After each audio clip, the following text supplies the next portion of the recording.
Gottlieb, Fox Sports Radio show after ours on what was a wild weekend of NBA and NFL draft. I love the draft. I'm a dork. I totally love it. Let's start Rockets, the refs. And I'll just rephrase what I said, which is, A, when you add a heavy dose of manipulation into your offensive game, you do become harder to officiate. They are. And I do think NBA veteran officials, who are mostly playoff officials, are less likely to be manipulated, and they do have a right to set a tone in the series.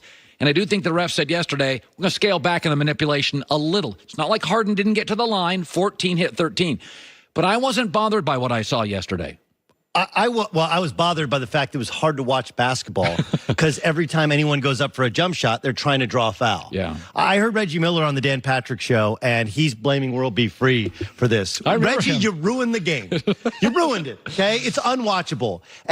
Is James Harden right to say that all season long, if you came into his landing space, they were called for fouls? Yes, go back and watch. Yeah. Even go back and watch the Utah series when they played this bizarre style of defense where they were actually playing behind him on his left side, forcing him into the lane to Rudy Gobert. Like, I'd literally never seen that from any player in the history of the NBA, where you just want him to go and take a two, and go ahead in there. Rudy Gobert's in there. Yeah. And Utah nearly pulled off an upset even in Game 5. Yeah. So he's not wrong to say that he's gotten those calls, and the refs have put themselves in this corner in that he expects, like a child. You let a kid get away with it long enough, they're going to become entitled and expectant to get those calls. Right. On the other hand, the Rockets can't win straight up. They can't win if they don't get calls. And this is how NBA playoffs have always been officiated.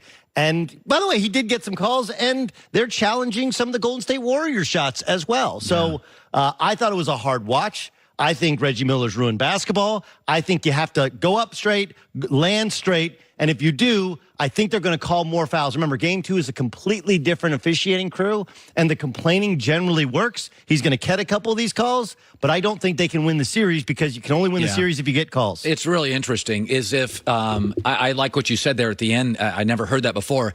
If you had an understanding in basketball where you shoot straight up, and that's your landing radius, but the minute you turn, we're not going to expand your radius. As an official, I would be like, listen, you may think because you're leaning and falling, I'm going to expand your radius. I'm not. Where your feet are when you shoot is what I'm giving you. Because what Harden's trying to do, he did it this year, Doug.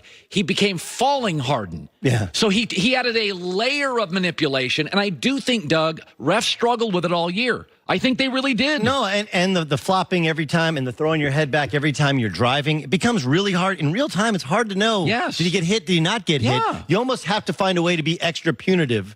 When you go back and watch a tape, if you see, like in the Utah series, he acted like he got hit in the throat. Yes. And nothing happened. I know. You're like, wait a second. Like you use the word manipulation, right? Right. It completely changes the tone of the game. Yeah. I almost feel like you have to find a way to two shots and the ball if we catch you flopping on replay. Here's the other big thing. If we're going to call every time somebody gets in your landing space, I'm okay with it. But let's also remember, there's a reason they're able to create that space. They're creating the space through push-offs with this chicken wing, okay, which we're not calling. It's okay. Like, look, I'm not going to call the chicken wing, but you can't. You create space. Now I got to close up that space. I can't just let you shoot. Additionally, the step back travels. If we're going to call everything, fine, let's call everything. If we're going to call, only complete absolute fouls, then that's fine, which is what I think they did. He's pushing off to create that space. This is a lot like the NFL. We want to review now pass interference. Well, sometimes defenders get caught pass interference because the offensive player pushes off to create the space, and the defensive player closes up that space, and that's where there's contact. When does pass interference begin? When does the foul actually begin in basketball? Is it on the push-off or only when they close up that airspace? Let's talk Milwaukee, and I took Boston in this series. I think it's a 7-gamer or a 6-gamer. I did it because I think Brad Stevens is brilliant. Kyrie's one of the best closers in the history of the league, especially under 6'4", and they do have some playoff experience. They've won series. They've gone 7. Yeah. I think it's close, though. I think Giannis is amazing. But I do say this. The Celtics don't have a defined 2, but Jason Tatum is a unique basketball prodigy. Number 3 pick, 1 year at college, great, stunningly good playoff rookie year. Chris Middleton went 3 years of college, 2nd-round pick, was demoted first year to the Fort Wayne Mad Ants. He's worked his tail off to become about a 3, not a 2. The reason I don't buy Milwaukee is if you pull back the reins on Giannis, if you marginalize him to some degree, I don't trust Middleton. I actually trust Jason Tatum more than Middleton as a basketball talent. Well, a little bit of this is two things. One, I think you're marginalizing who the actual number 2 is for the Boston Celtics. Yeah, who is it? Al Horford.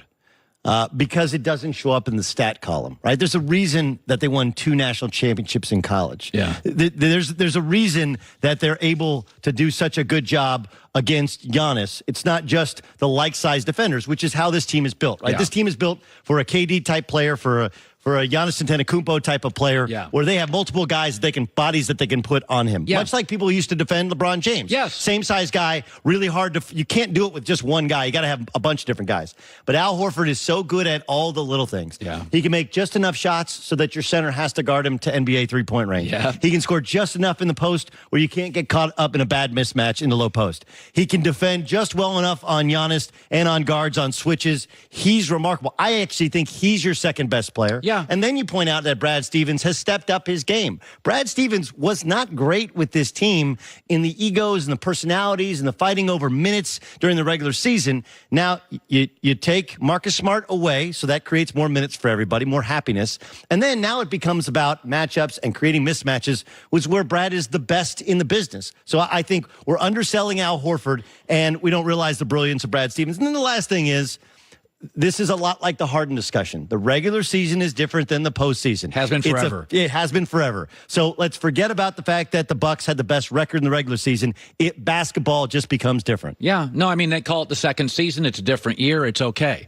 Okay, Doug, I'm going to have Doug stick around. There were so many fascinating draft stories. I thought all the networks did a great job on it. The Rosen story, now to Miami. Not the biggest. You guys everybody's missing the biggest story from the weekend. Well, we'll come back with Duggar after this. When it comes to costly car repairs or any car repairs, what you don't want to have is a $700 bill when you just went for an oil change. So when the warranty runs out, and if you drive to work, I drive to work every day. If you look around, it's mostly not new cars. It's mostly used cars. Mine's 4 years old. Yours is 5 years old. Yours is 3 years old. This is where CarShield comes in. Once your warranty is done, they eliminate the chance of you getting tagged with a $1,200 bill or an $800 bill. It's extended vehicle protection. So all you do is sign up at carshield.com, put in the code HERD.